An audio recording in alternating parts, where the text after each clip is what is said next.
Good afternoon all of you. कैसे हैं आप सब? वेलकम है आपका हमारे यूट्यूब चैनल में।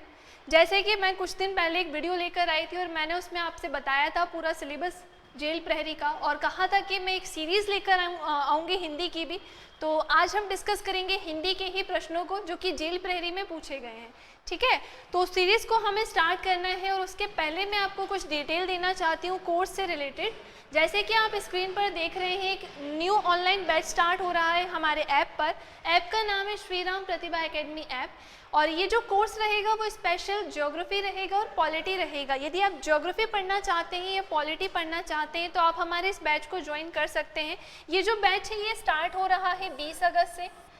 20 अगस्त से ये बैच स्टार्ट होगा और इन दोनों की जो क्लासेस रहेंगी वो 3 डेज रहेंगी, यानी 3 दिन आपको ज्योग्राफी पढ़ने को मिलेगा और 3 दिन आपको पॉलिटी पढ़ने को मिलेगा। ठीक है, बाकी आप फी ज़रूर देख लीजिएगा। इसकी ज्योग्राफी की जो फ़ी रहेगी वो 499 रहेगी और पॉलिटी की फ़ी है 399 और इस पर भी आपको 100 रुपये का डिस्काउंट मिल जाएगा। दोनों ही जो बैच है, दोनों ही सब्जेक्ट, इन दोनों में ही आपको 100 रुपीज़ का डिस्काउंट मिल जाएगा यदि आप ये कूपन कोड यूज़ करते हैं तो SRPA1401। यदि आप ये कूपन कोड यूज़ करते हैं तो आपको इसमें 100 रुपये का डिस्काउंट मिल जाएगा। तो जो भी स्टूडेंट्स MPPSC, रेलवे, MPSI या SSC की तैयारी कर रहे हैं उनके लिए काफ़ी हेल्पफुल रहेगा ये कोर्स, तो आप ज़रूर परचेज़ करें। इसके अलावा एक कोर्स और आ रहा है, वो है MPGS स्पेशल और ये जो बैच है ना ये रिकॉर्डेड बैच रहेगा। इसमें लाइव क्लास नहीं रहेगी।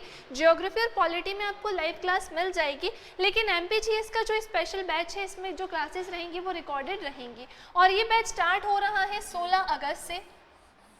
इसकी फ़ी रहेगी 499 और अगर आप डिस्काउंट भी आपको इसमें मिल जाएगा यदि आप ये कूपन कोड यूज़ करते हैं तो। यदि आप ये कूपन कोड यूज़ करेंगे तो 499 में भी आपको 100 रुपीज़ का डिस्काउंट मिल जाएगा।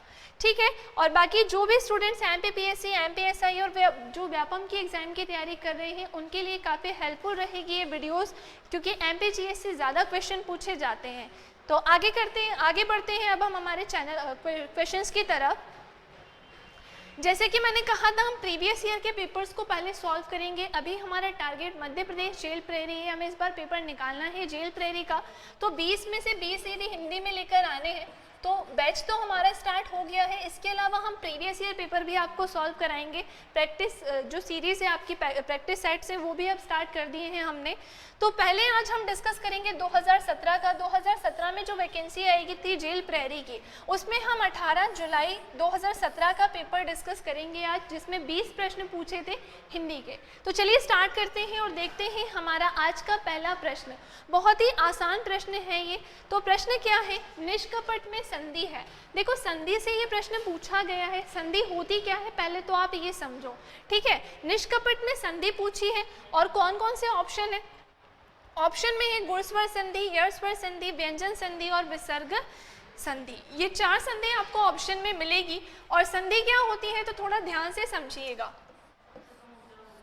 संधि शब्द जो है ये 2 शब्दों से मिलकर बना है। सम, धन, धी से मिलकर ये बना है। ठीक है, और संधि में क्या होता है तो संधि में वर्णों का मेल होता है। इसमें वर्णों का मेल होता है और वर्णों के मेल से इसमें होता है विकार या परिवर्तन। वर्णों के मेल से क्या होता है? विकार या परिवर्तन होता है। अभी मैंने केवल आपको यहाँ पर संधि शब्द का अर्थ बताया है। अब निष्कपट में कैसे पता चलेगा कौन सी संधि है? तो सबसे पहले हम करेंगे इसका विच्छेद। हम इसको 2 भागों में तोड़ेंगे और इसका विच्छेद क्या होता है तो इसका विच्छेद होता है निहि धन कपट। इसका विच्छेद क्या होता है? निहि धन कपट इसका विच्छेद होता है। अब यहाँ पर यदि आप देखोगे विच्छेद करने के बाद तो आपको एक चीज़ तो क्लियर हो जाएगी कि यहाँ पर विसर्ग लगा है और जहाँ पर भी विसर्ग होता है तो विसर्ग के बाद स्वर या व्यंजन आने पर होती है वहाँ पर विसर्ग संधि। कौन सी संधि होती है तो वहाँ पर होती है विसर्ग संधि। तो निधन कपट मिलके क्या हो जाएगा? निष्कपट। और इसमें कौन सी संधि है तो इसमें है विसर्ग संधि। व्यंजन संधि इसलिए नहीं होगी क्योंकि व्यंजन संधि में व्यंजन के बाद स्वरीय व्यंजन आता है, लेकिन व्यंजन यहाँ पर नहीं है। इसी के साथ गुण और य संधि स्वर संधि के ही प्रकार है। स्वर संधि 5 प्रकार की होती है, जिनमें से 2 यहाँ ऑप्शन में दी है, 3 ऑप्शन में नहीं दिए हैं। दीर्घ संधि, अयादि संधि और वृद्धि संधि यहाँ पर ऑप्शन में नहीं है। विसर्ग होने के कारण ये किस में चली जाएगी, विसर्ग संधि में। यहाँ पर एक बहुत ही महत्वपूर्ण नियम भी काम कर रहा है विसर्ग संधि का, ध्यान से देखिएगा कि वह नियम क्या है। इसमें क्या होता है ना, यदि विसर्ग के बाद क, च, ट, त, प या व वर्ण रहता है तो इसमें क्या होता है, ये सभी आदेश शा में बदल जाते हैं। किस में बदल जाते हैं, तो यह सभी आदेश शा में बदल जाते हैं, श षटकोण में परिवर्तित तो हो जाएगा। जैसे कि ये विसर्ग है ना, ये किस में परिवर्तित हो जाएगा, आदेश शा में। और कैसे कब परिवर्तित होगा, जब इसके बाद क्या हो, क, च, ट, त, प, बा। क्लियर है सभी को यहाँ तक। आगे आते हैं अब हम प्रश्न नंबर 2 की तरफ। मेवाती बोली आती है, किसके अंतर्गत आती है, ऑप्शन है पूर्वी हिंदी के अंतर्गत, बिहारी हिंदी के अंतर्गत, राजस्थानी हिंदी के अंतर्गत या पश्चिमी हिंदी के अंतर्गत। तो ध्यान से देखिएगा, बोली क्या होती है, तो किसी सीमित क्षेत्र में बोली जाती है ये बोलियां, और इसमें किसी भी तरह की कोई साहित्यिक रचना नहीं होती है तथा राजकीय कार्यों में भी इसका प्रयोग नहीं किया जाता है। राजकीय मतलब सरकारी काम, ठीक है। तो ये जो मेवाती बोली है ये इनमें से किसके अंतर्गत आती है, तो ध्यान से सुनिएगा एक चीज को। हमारे भारत की बात करें तो भारत में कुल 18 बोलियां हैं तथा 5 उपभाषाएं हैं। कितनी है, तो ये 5 उपभाषाएं हैं और बोलियां कितनी हैं, 5 उपभाषाएं तथा 18 बोलियां हैं।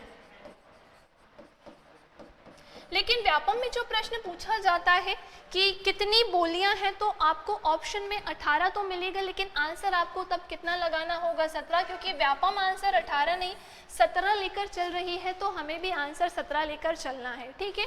तो जो ये 5 उपभाषाएं हैं उनमें ये 17 या 18 बोलियां बोली जाती हैं, व्यापम के अकॉर्डिंग 17 और जो हैं वो 18 बोलियां इसमें बोली जाती हैं। बाकी मेवाती इनमें से किसके अंतर्गत आती है, तो ये आती है राजस्थानी हिंदी के अंतर्गत। अब हम इसको थोड़ा देख लेते हैं, राजस्थानी हिंदी के अंतर्गत भी किस क्षेत्र में बोली जाती है, तो ये पूरब पश्चिम, ठीक है, और ये उत्तर और ये दक्षिण, पूर्व पश्चिम उत्तर दक्षिण। अगर बात करें इसके डायरेक्शन की कि मेवाती इनमें से भी राजस्थान में भी किस क्षेत्र में बोली जाती है, तो पूर्व में बोली जाती है जयपुरी या ढूंढारी। कौन सी बोली बोली जाती है, तो जयपुरी या ढूंढारी बोली जाती है पूर्वी क्षेत्र में, राजस्थान के पूर्वी क्षेत्र में। पश्चिमी में बोली जाती है मारवाड़ी। उत्तर में कौन सी बोली बोली जाती है, तो यहाँ बोली जाती है मेवाती। और यदि दक्षिण क्षेत्र की बात करें तो यहाँ बोली जाती है मालवी।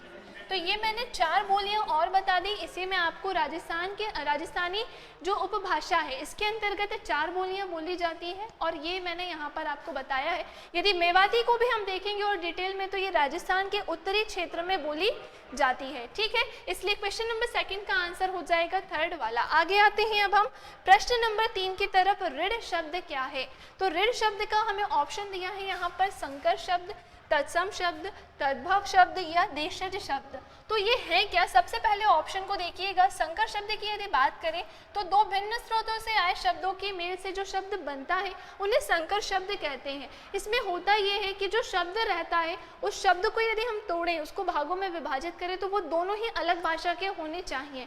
जैसे एक उदाहरण है यहाँ पर रेलगाड़ी, ठीक है। रेलगाड़ी यदि शब्द है, इसको हम तोड़ेंगे तो रेल अलग भाषा का है और गाड़ी अलग भाषा का है। रेल कौन सी भाषा का है, तो ये है अंग्रेजी का।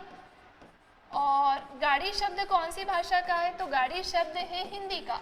और इनके मेल से क्या हो गया, रेलगाड़ी। यानी 2 भिन्न स्रोतों से आए शब्दों के मेल को क्या बोलते हैं, संकर शब्द। तो ये रेलगाड़ी शब्द कौन सा हो जाएगा, संकर शब्द। लेकिन ऋण जो लिखा है वो संकर शब्द नहीं है। और देखिएगा 2nd नंबर का ऑप्शन है तत्सम शब्द। तत्सम शब्द जो है वह 2 शब्दों से मिलकर बने हैं, तत् धन सम,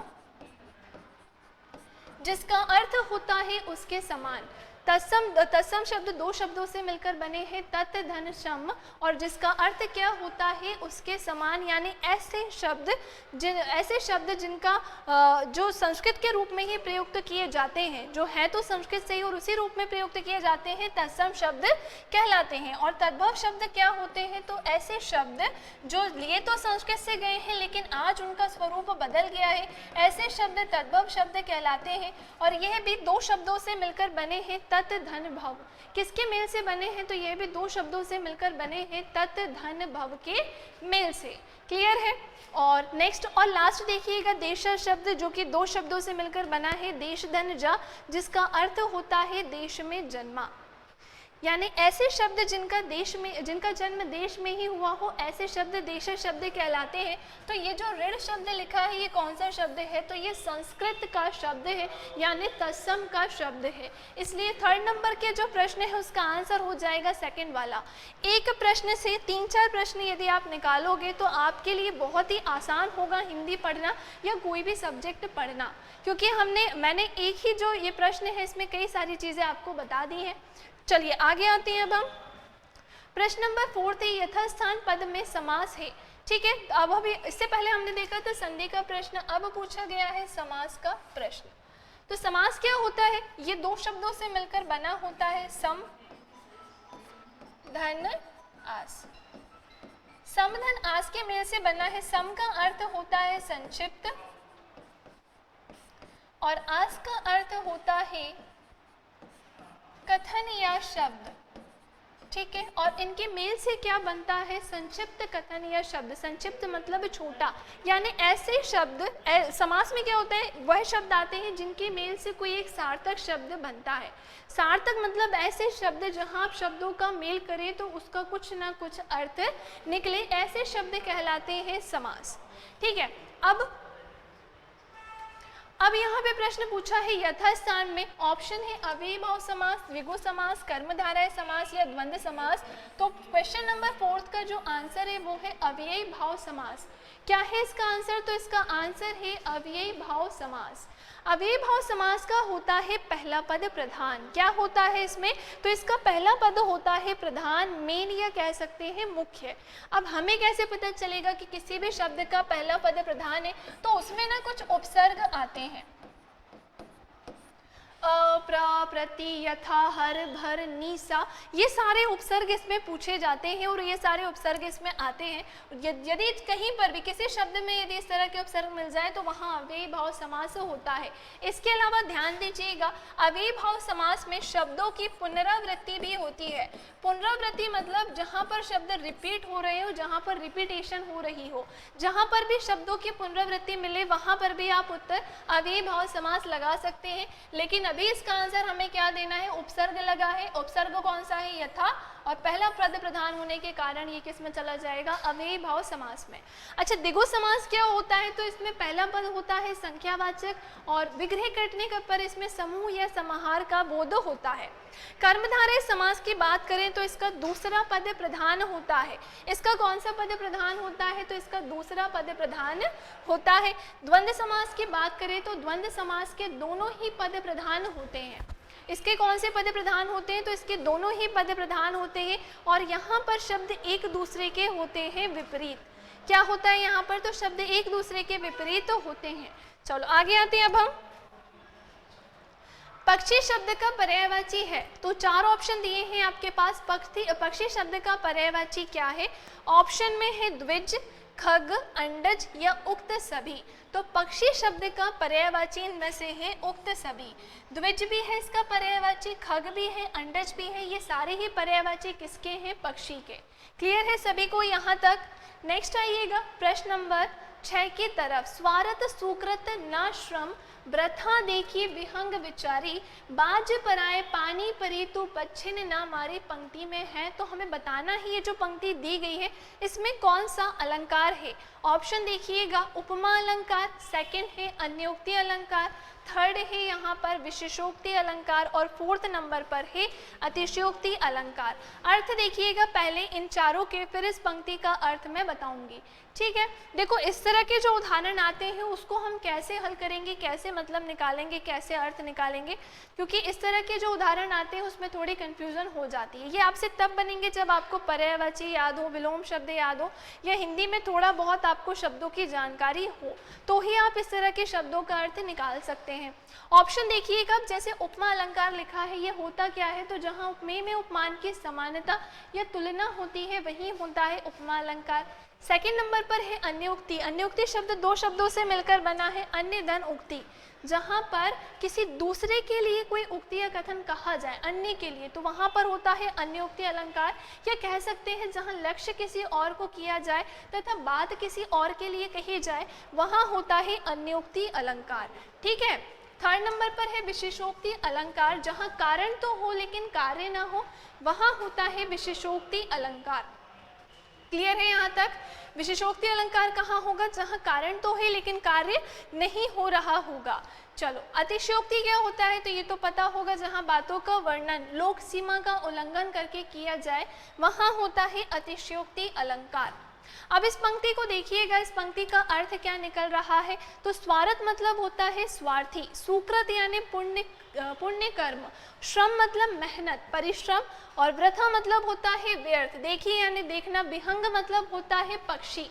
आगे देखिएगा, विचारी मतलब विचार करना, बाज, बाज भी आपको पता है, बाज तो एक पक्षी है।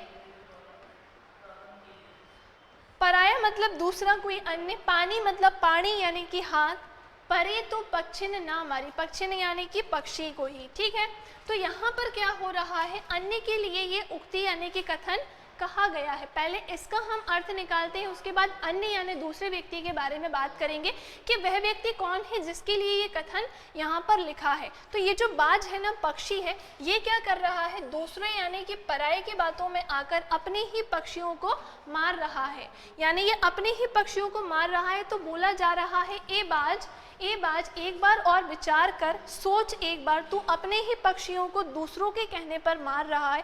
ऐसा करने में तेरा तो कोई स्वार्थ है नहीं और ना ही इसमें तुझे कोई पुण्य कर्म मिलेगा, बल्कि ऐसा करने से तेरा जो श्रम है, तेरी जो मेहनत है, वह व्यर्थ चली जाएगी। इसलिए तू एक बार सोच, एक बार विचार कर।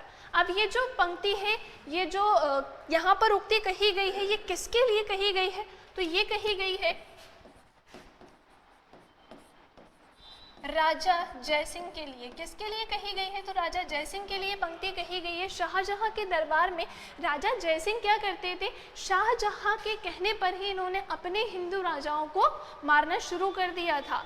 तो इनसे यहाँ पर कहा जा रहा है, कवि बिहारी ने ऐसा कहा है कि हे राजा जयचंद, तू एक बार फिर विचार कर, तू सोच ले, क्योंकि किसी और की बातों में आकर तू अपने ही हिंदू राजाओं को मार रहा है। जैसे ये पक्षी क्या कर रहा था, अपने ही पक्षियों को मार रहा था, तो ये हिंदू राजाओं को, अपने ही हिंदी राजाओं को मार रहा है। और ऐसा करके ना ही तेरा कोई इसमें कोई स्वार्थ है और ना ही तुझे कोई पुण्य कर्म मिलेगा, बल्कि इसमें तेरा जो श्रम है, तेरी जो मेहनत है, वह व्यर्थ जाएगी। तो यहाँ पर अन्योक्ति के माध्यम से इन्हें चेतावनी दी जा रही है, इन्हें सचेत किया जा रहा है। इसलिए यहाँ पर कौन सा अलंकार होगा, अन्योक्ति अलंकार। ठीक है, प्रश्न नंबर 6 का आंसर क्या हो जाएगा, सेकंड वाला। आते हैं प्रश्न नंबर 7 की तरफ। शशि का विलोम शब्द है, तो ऑप्शन है तरनी, दिवस, तारे या गगन। शशि का विलोम क्या है, तरनी, दिवस, तारे या गगन। तो इसका सही आंसर है तरनी। शशि मतलब क्या होता है, तो चांद, चंद्रमा, शशि का अर्थ होता है, और इसका विलोम तरनी यानी कि सूर्य है। ठीक है, इसलिए प्रश्न नंबर 7 का आंसर क्या हो जाएगा, फर्स्ट वाला। बहुत ही आसान था ये तो। प्रश्न नंबर 8 की तरफ आते हैं। गोपियां यही श्री कृष्ण से मिला करती थी, यह वाक्य है। 4 ऑप्शन दिए गए हैं, चारों ऑप्शन को देखकर बताना है कि यह वाक्य किसका है। स्थान बोधक संरचना, विनम्रता सूचक संरचना, दिशा बोधक संरचना या विधि सूचक संरचना। तो आपने अगर टॉपिक पढ़ा हो अव्यय या निपात, ठीक है, अव्यय या निपात टॉपिक आपने पढ़ा होगा, तो आपको ये चीज़ें बहुत अच्छे से समझ में आ जाएंगी। देखो, अव्यय शब्द वह होते हैं जिनका लिंग वचन और कारक के आधार पर परिवर्तन नहीं हो पाता है, और अव्यय के ही सहायक शब्द होते हैं निपात शब्द। ठीक है। इसके सहायक शब्द कौन से हैं, तो वो निपात शब्द होते हैं। तो इस पंक्ति की यदि बात करें तो यहाँ पर एक अव्यय शब्द का प्रयोग किया गया है और वो अव्यय शब्द इन चारों भेद के अंतर्गत आता है। वो किसके अंतर्गत आता है, तो इसका सही आंसर है स्थान बोधक। ये जो यही शब्द लिखा है ना, ये स्थान का बोध कराता है और ये स्थान बोधक अव्यय के अंतर्गत आता है। इसके लिए आपको अव्यय के सारे जो भेद हैं उसमें कौन कौन से अव्यय शब्द किसके अंतर्गत आते हैं ये पता होना चाहिए। नहीं भी पता है तो आप ऑप्शन की हेल्प से आसानी से यहाँ कर सकते हैं। जैसे यहाँ पर स्थान की ही बात चल रही है, विनम्रता सूचक तो आ नहीं सकता, दिशा का बोध हो नहीं रहा है, कोई डायरेक्शन यहाँ नहीं बताया जा रहा है और विधि सूचक यानी साधारण वाक्य भी इसमें प्रयोग नहीं किए गए हैं। तो यहाँ पर क्या स्थान का बोध हो रहा है, इसलिए क्वेश्चन नंबर 8 का आंसर हो जाएगा फर्स्ट वाला। क्लियर है सभी को? चलिए आगे आते हैं। वृंदावन लाल वर्मा है, तो ये कौन थे? ऐतिहासिक उपन्यासकार, मनोविश्लेषणात्मक उपन्यासकार, जासूसी उपन्यासकार या पौराणिक उपन्यासकार। तो क्वेश्चन नंबर जो 9 है इसमें वृंदालाल वर्मा जी के बारे में बताना है और ये कौन थे? तो ये ऐतिहासिक उपन्यासकार थे, इसलिए प्रश्न नंबर 9 का जो आंसर है वो होगा फर्स्ट वाला। हिंदी भाषा के इतिहास से ये प्रश्न पूछा गया है और प्रश्न नंबर 9 का आंसर है फर्स्ट वाला। क्लियर है यहाँ तक? आते हैं प्रश्न नंबर 10 की तरफ। रतलाम जिले में बोली जाने वाली प्रमुख बोली है, तो रतलाम जिले में कौन सी बोली बोली जाती है? अभी हमने बोलियों का प्रश्न देखा था लेकिन अब यहाँ पर जिले का नाम ही दे दिया है।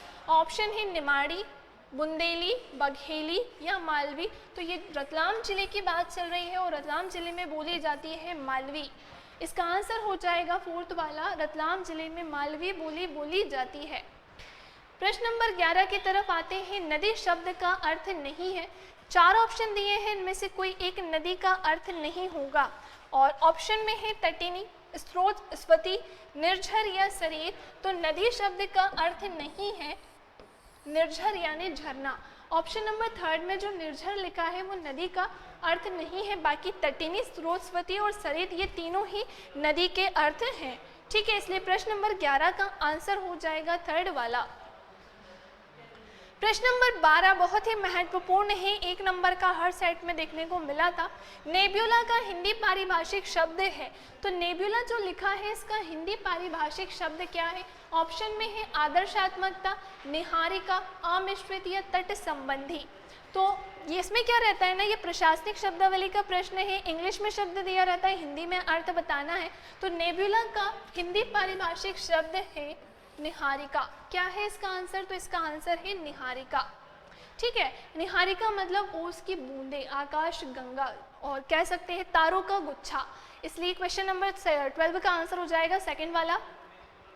13 नंबर का प्रश्न है पंडिताई शब्द में प्रत्यय है।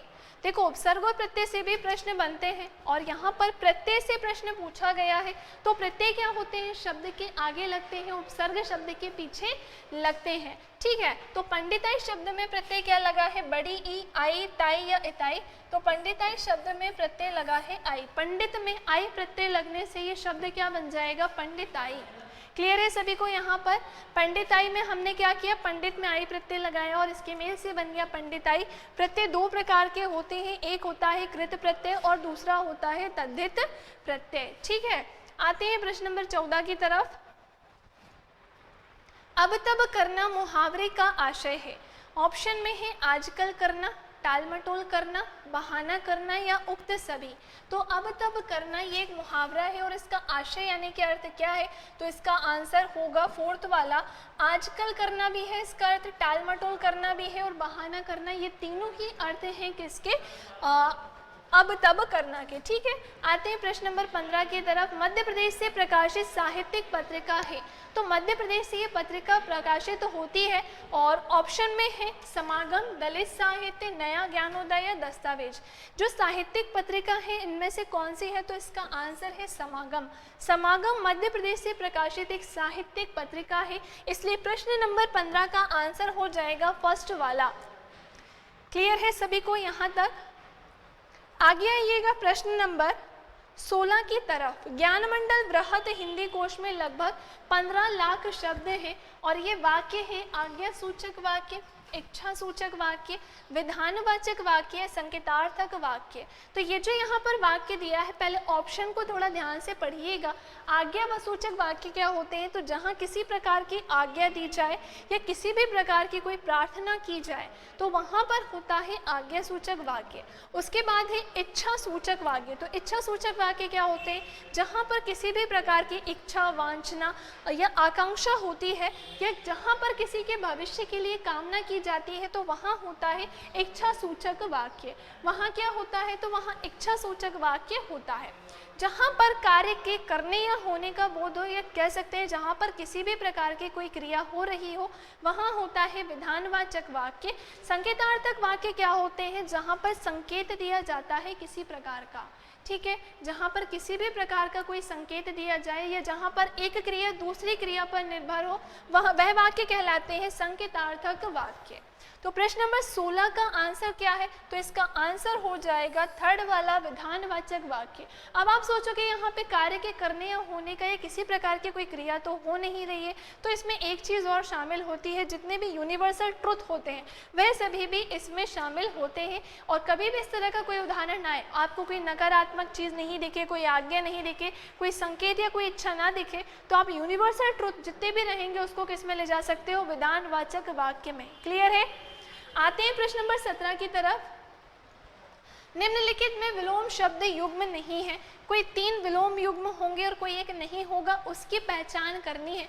ऑप्शन को ध्यान से पढ़ें। मुक्ति, विमुक्ति, पूर्वाहन, अपराहन, सरल, जटिल, नीरव या ध्वनि। तो इसका सही आंसर है, कौन सा युग्म नहीं है? तो मुक्ति और विमुक्ति ये विलोम शब्द नहीं है। क्लियर है? बाकी पूर्वाहन, अपराहन ये भी विलोम है, सरल, जटिल, नीरव, ध्वनि ये तीनों ही विलोम है। इसलिए 17 नंबर का जो प्रश्न है इसका आंसर हो जाएगा फर्स्ट वाला। ठीक है, प्रश्न नंबर 18 की तरफ आते हैं। प्रश्न नंबर 18 है, निम्नलिखित में शुद्ध वाक्य है। 4 ऑप्शन दिए हैं, या तो शब्दों की शुद्धि से प्रश्न बनता है या तो वाक्यों की शुद्धि से बनता है। तो 4 ऑप्शन को देख के बताना है कि निम्नलिखित में से शुद्ध वाक्य क्या है। ऑप्शन नंबर फर्स्ट है, कोयले का कंठ सबसे मधुरतम है। सेकंड है, मोहन और रीता दोनों तैर रहे हैं। थर्ड है, उसके अंदर कई दोष है। और फोर्थ है, आकाश बहुत उच्च है। तो इस जो ये प्रश्न नंबर 18 है इसमें शुद्ध वाक्य की पहचान करनी थी और वो है सेकंड नंबर का, मोहन और रीता दोनों तैर रहे हैं। यदि आपको कंफ्यूजन होगी ना तो फर्स्ट और सेकंड में होगी, थर्ड और फोर्थ है तो आप समझ गए होंगे कि आंसर नहीं होगा। और इसका सही आंसर है सेकंड वाला। फर्स्ट क्यों नहीं होगा? क्योंकि यहाँ पर सबसे का प्रयोग किया गया है। विशेषण की 3 अवस्था होती है, उसमें से यहाँ पर उत्तमावस्था का प्रयोग है। तो उत्तमावस्था होने के बाद यहाँ पर सबसे यदि प्रयोग है तो ये अशुद्ध वाक्य कहलाएगा। ठीक है, इसलिए प्रश्न नंबर 18 का आंसर क्या हो जाएगा? सेकंड वाला। चलो प्रश्न नंबर आइएगा 19 की तरफ। निम्नलिखित में अशुद्ध शब्द है उपर्युक्त, आह्लाद, उन्नति या कृत्य, कृत्य। अब इसमें से शुद्ध कौन सा है? तो वो है उपर्युक्त। कौन सा शुद्ध है? उपर्युक्त। बाकी ये तीनों ही अशुद्ध लिखे हैं। ठीक है, प्रश्न नंबर 20 अंतिम प्रश्न की ओर आते हैं। आज का अंतिम प्रश्न है ये, निम्नलिखित में समुच्चारित भिन्नार्थक शब्द युग्म नहीं है। तो कौन सा शब्द युग्म नहीं है समुच्चारित भिन्नार्थक वाला? तो यहाँ पर लिखा है सूत सूत। देखो इसमें क्या होता है ना, अर्थ अलग अलग होते हैं और ये देखने में एक जैसे लगते हैं, केवल कुछ ही मात्रा का डिफरेंस रहता है, फर्क रहता है। जैसे सूत सूत को देखो, छोटा हो बड़ा हो, इसके कारण क्या होगा? पूरा अर्थ परिवर्तित हो जाएगा। इस सूत का मतलब होता है बेटा, आत्मज, पुत्र, और इस सूत का मतलब होता है डोर, धागे वाली जो डोर होती है ना वो। सेकंड नंबर पर है सुवन और सुमन। सुवन मतलब ये बेटा होता है और सुमन मतलब होता है अच्छे हृदय वाला। ये सुर और यहाँ पर भी सुर लिखा है, तो ये जो छोटे की मात्रा वाला सुर है इसका मतलब होता है देवता, और बड़े की मात्रा वाला जो सुर है इसका मतलब होता है अंधा व्यक्ति। सबसे लास्ट में देखिएगा सदा सर्वदा, यहाँ पर ये भिन्नार्थक शब्द युग्म नहीं है, इसलिए प्रश्न नंबर 20 का आंसर हो जाएगा फोर्थ वाला। क्लियर है सभी को यहाँ तक? तो हमारा जो जेल प्रहरी का पेपर हुआ था 2017-18 जुलाई में, उसमें कुछ इस तरह के प्रश्न पूछे गए थे, जो कि अभी हमारा जो बैच चल रहा है उसमें मैं काफ़ी डिटेल में ये सारी चीज़ें कवर करा रही हूँ। इसके अलावा मैं थोड़ी और डिटेल दे देती हूँ। हमारा जो बैच है वो 10 अगस्त से स्टार्ट हो गया है। यदि आप ज्वाइन करना चाहें तो ज्वाइन कर सकते हैं। आपको लाइव क्लासेस मिलेंगी, टाइमिंग रहेगा 5 से 8 बजे का। रजिस्ट्रेशन ओपन हो चुका है। कोर्स की जो फीस है वो है 1999। इसके लिए आपको प्ले स्टोर पे जाकर हमारा ऐप डाउनलोड करना होगा जिसका नाम है श्रीराम प्रतिभा एकेडमी ऐप। ठीक है, तो मिलते हैं हम हमारे नेक्स्ट वीडियो में इसके आगे के क्वेश्चंस के साथ। Thank you all of you.